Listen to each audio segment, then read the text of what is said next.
Неге біздің қазақ қор болып жүре береді? Неліктен өзіміздің ұстанған ойымызды өзгертіп ұлтымызға теріс әсер беретін шешімді қабылдаймыз? Қашанға дейін Ресей империалистері бізге дейін ықпалын жасай береді? Армысыздар құрметті көрермен, сіздермен бірге Қали Әубәкіров, Қара Жәшік YouTube арнасы. Аталмыш тақырыпты сараптап, жауапты іздеп көрейік.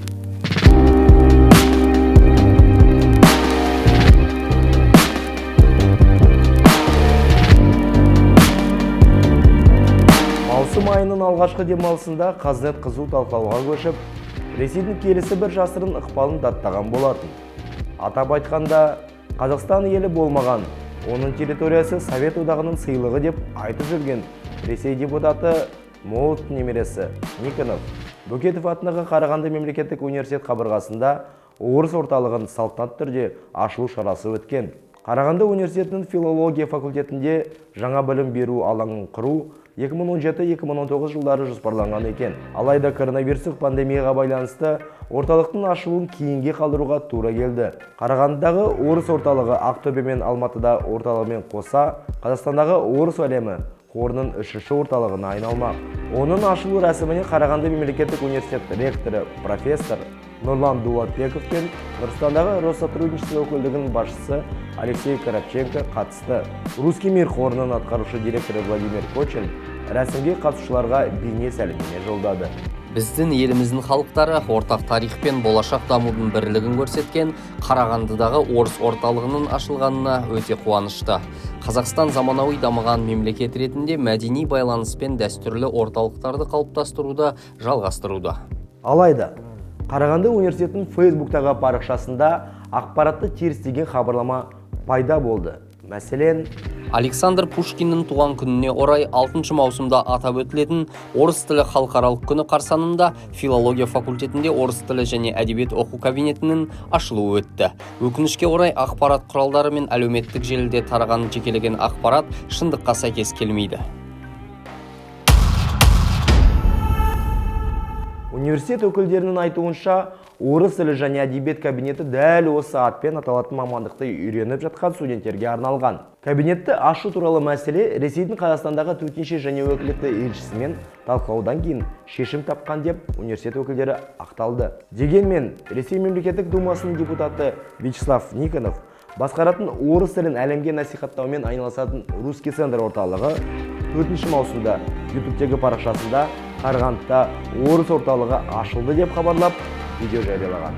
Сонымен қатар, Русский мир ұйымының ресми сайтында Қарағандыда ашылған орталық жөнінде мақала мен сурет жариялаған болатын.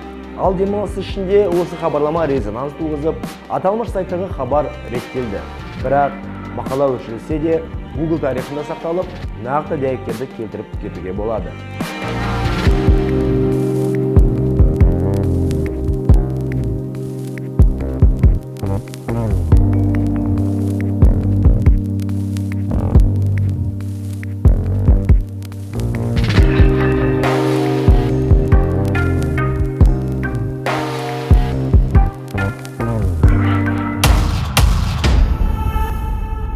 Ескеретін жайт, қазақ елі өзінің ренішін және ызасын келтіріп, Қарағанды университет басшылығын жерден алып, жерге салды.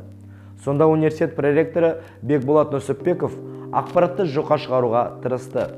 Русский мир орталығын ашылды деген ақпаратты фейк деп атап, бұл тек арнайы студенттерге орыс тілі және әдебиет жетік меңгеру мақсатында жасалды деп баса айтты. Ал орыс әлемі ресми сайтындағы ақпарат пен суреттерді және олардың YouTube-тағы парақшасындағы видеоны сараптасақ, ешқандай фейк емес екенін нақты аңғаруға болады.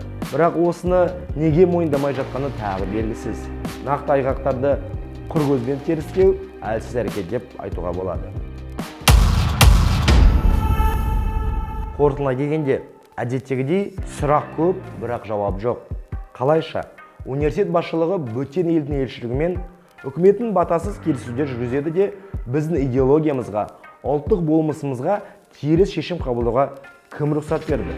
Сонымен қатар, университет басшыларына айтарым, біздің сорлы қазақ өз ана тілімізді дәріптеуге, кеңінен қолданыста болуына, бар қазақ пен осында тұрған өзге ұлт өкілдері қазақ тілін үйренсін деп жүрсе, филология факультеті керісінше орыс тілін дамыту үшін орталық ашып жатыр екен.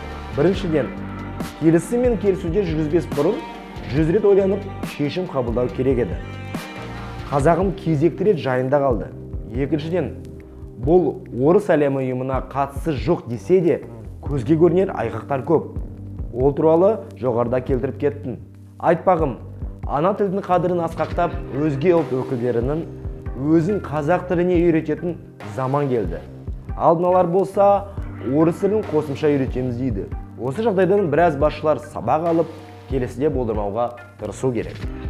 Ал біреудің қателігін реттеу үшін құрсын аулақ деп, орыс әлемі орталығын қатысы бар барлық келісімдерден бас тарту керек. Себебі бұл жекеменшік қор әрі қаржылай шығындарды талап етпейді. Келесіде олар бізге жоламау керек екенін де түсінер. Арнамыздан алыстамай, лайк басып, пікір білдіріңіздер.